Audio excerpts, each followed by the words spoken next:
Baada ya kujifunza kuchora mistari hii ya ulalo, lakini kwenye magazeti kuna sehemu inabidi tutenganishe habari kwa kutumia mistari ya wima. Kwa mfano kama hii hapa habari Marekani kuingiza na hii ya Tanzania jamhuri, hizi inabidi ni habari mbili tofauti, kwa inabidi zitenganishwe na mstari wa wima. Kwa kama kawaida kama tulivyofanya kwenye ile ya mwanzo, tunakuja hapa line tool, then tunakuja tunachora hapa.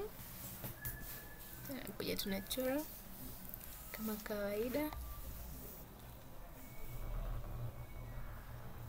Kisha mstari wako unanyooka.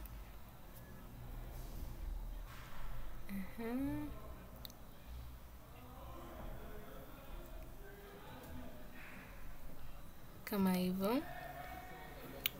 Alafu hapa baada ya mstari wangu kuonekana kama hivi, sasa tunaenda kwenye hatua ya kukuza.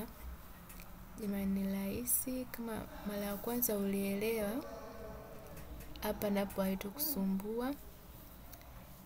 Hapa ndo sasa tunakuza mstari wetu. Kama unavyoona hapo mstari unaongezeka.